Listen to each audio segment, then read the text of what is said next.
First cause of a hard heart that is explicitly mentioned in the Quran is to avoid or to minimize or to ignore the remembrance of Allah, the dhikr of Allah subhanahu wa ta'ala. To not be involved in remembering Allah subhanahu wa ta'ala. Allah Azza wa Jalla says in the Quran, فَمَنْ أَعْرَضَ عَنْ ذِكْرِي فَإِنَّ لَهُ مَعِيشَةً ضَنْكَ. Whoever turns away from my dhikr, from my remembrance, shall live a miserable and wretched life. The dhikr of Allah is the primary nourishment of the heart, the spiritual heart.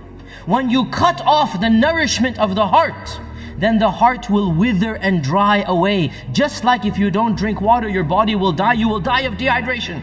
Similarly, if you don't have dhikr of Allah, the heart will also become ossified, become stale, become solidified. And this is of the greatest causes of the hardness of the heart. Another symptom that causes this disease, and is also mentioned in the Quran, is to not follow the laws of Islam, to not care about the laws of Islam. Allah says in the Quran, فَبِمَا نَقْضِهِمْ مِيثَاقَهُمْ لَعَنَّاهُمْ وَجَعَلْنَا قُلُوبَهُمْ قَاسِيَةً. Because they broke Allah's covenant. Allah's covenant means Allah's law, Allah's sharia. They didn't follow Allah's sharia. We cursed them and we made their hearts hard. Notice a direct causal linkage.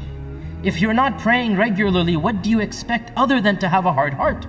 If you're not doing your deeds that you're supposed to do, if you're not living the lifestyle of a Muslim, well then obviously you are fueling. Of course, this is a symptom and it is also a cause. It's a catch-22. The hard heart causes you to be irreligious. Being irreligious makes your heart even harder. It's a circle, it's a loop, because you are feeding a dead heart. And how is the dead heart going to get fed when there is no food, there is no spirituality to feed it? And so ignoring the sharia, turning away from the commandments of Islam, not caring about the salah, not caring about the haram, not caring about the sins that we're doing. This is a problem that causes the heart to be hard. And Allah specifically mentions this in the Quran, كَلَّا بَلْ رَانَ عَلَى قُلُوبِهِمْ مَا كَانُوا يَكْسِبُونَ. That their hearts have rusted because of what they are doing.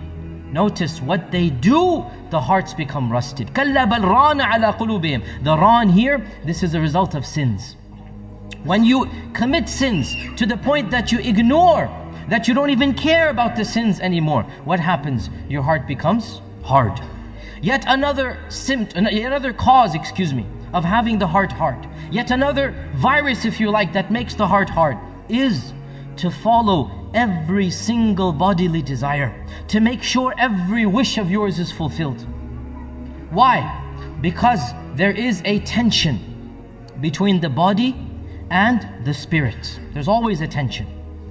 And when you overfeed the body, the spirit is not given the attention it deserves. When you overindulge the body, then the spirit is not given the attention it deserves. And that's why, by the way, in Ramadan, in fasting, we purposely cut off from the body. We purposely minimize food and drink. We minimize sexuality. Why? So that the spirit or the ruh, it is increased a bit. So when you take care of every single whim, every single desire, every single urge you have of the body, then what's going to happen? The ruh will become neglected. And so following your desires, and by the way, even halal desires, if they are taken to an extreme, it will be harmful to the body. Even halal, too much of the mubah, our scholars say, too much of the neutral, it becomes makruh. It becomes discouraged, maybe even haram if it leads you to commit sins. So following every bodily urge. And the final cause that we'll mention it again, this is a short khutbah, we cannot go into all the details. The final cause that will be mentioned is too much entertainment. Too much frivolity, too much wasting of time. This too is one of the primary causes that results in the heart becoming hard. Our Prophet ﷺ said, إِيَّاكُمْ وَكَثْرَةُ الضَّحِكِ. I warn you against too much laughing. Now laughing is not haram. Our Prophet ﷺ would smile dozens of times in the day. And on occasion he would laugh so much that you could see his teeth. Yes, laughing is not haram. But what did our Prophet ﷺ say? I caution you, I warn you against kathratul dhahik. Not laughing, too much laughing. Why? فَإِنَّ كَثْرَةَ الضَّحِكِ تُمِيتُ الْقُلُوبِ. Too much laughing causes the heart to die. Too much frivolity, too much wasting time. And in our times, wallahi, the best example of this is the television. There is no question that absorbing this set in front of you for hours on day is one of the greatest symptoms, one of the greatest causes that will cause the heart to become dead. That you literally dull your mind, you dull your body, you dull your ruh, and you sit there and you just do absolutely nothing other than giggle and watch the haram and listen to the haram. No doubt this is going to cause a psychological effect. And what will that effect be? The number one effect, the hardness of the heart. Kathratul dhahik. This is exactly what is the modern equivalent. And literally, what is it called in English? Killing time, murdering time. That's not something that we should be doing. And yet doing this will cause yet another problem of the heart, and that is the hardness of the heart. Brothers and sisters in Islam, the hardness of the heart, one of the worst problems about it is that every person can and is affected by it, from the greatest scholar to the layman worshipper. Simply having knowledge is not enough of a cure, because here we have the Bani Israel. They saw with their own eyes what none of us have seen. And they saw all of these miracles, and yet still what happened? ثُمَّ قَسَتْ قُلُوبُكُم مِّن بَعْدِ ذَلِكَ. Your hearts became hard after this. Inshallah, in the second khutbah, we'll talk about some of the cures, some of the ways that we can make sure that the heart remains soft. بارك الله لي ولكم في القرآن العظيم ونفعني وإياكم بما فيه من الآيات والذكر الحكيم. أقول ما تسمعون وأستغفر الله العظيم لي ولكم ولسائر المسلمين لكل ذنب فاستغفروه إنه هو الغفور الرحيم. الحمد لله الحمد لله الواحد الأحد الصمد الذي لم يلد ولم يولد ولم يكن له كفوا أحد وبعد. So we talked about some of the symptoms, we talked about some of the causes, and it is now imperative that we talk about some of the cures, some of the vaccinations that we can take to make sure that our heart remains soft, or if we find that our heart is hard, how then do we make it soft? And again, because of the time of the khutbah, we can only summarize. I'll try to mention at least 6 or 7, and there are many more than these. Number one, if somebody has a weak heart in the physical world, what does he do? He monitors himself. Checks his blood pressure, has a glucose problem, check his glucose. This is what you do. If you have a disease, you will make sure what is the status of the disease. And therefore, if you find yourself having the symptoms of a hard heart, well then you had better start monitoring the disease. Monitor it. See what state your heart is in.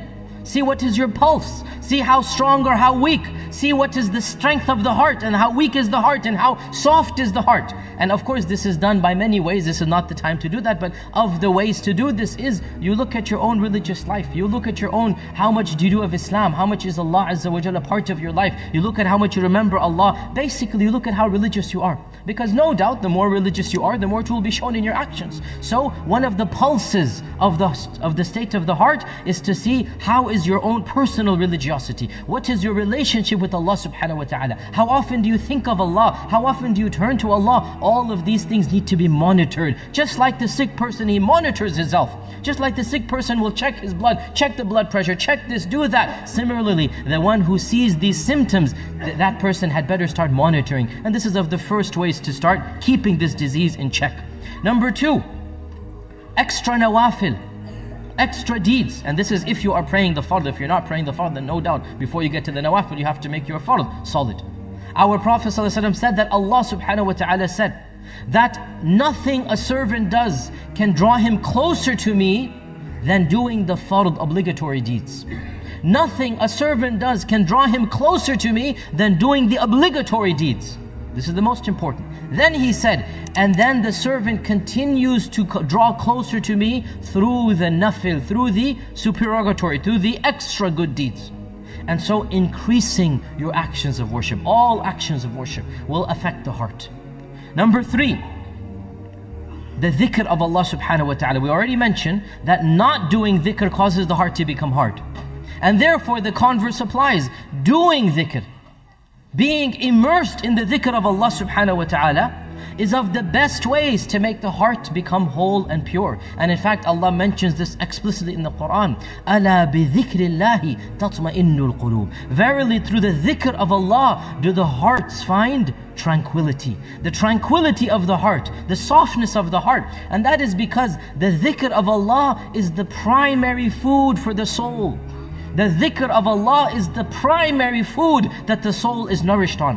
And if we supply our soul this food, it will alhamdulillah become healthy. And if we deprive it of its food, then it will become hard. And therefore every one of us needs to see, how much dhikr am I doing? How much subhanallah, alhamdulillah, la ilaha illallah, Allahu Akbar am I saying in a day? These are the primary adhkar. After the salawat, the adhkar. Before going to sleep, the adhkar. Waking up in the morning, the adhkar. This is of the most important ways that we make our heart soft, and that is to immerse it in the dhikr.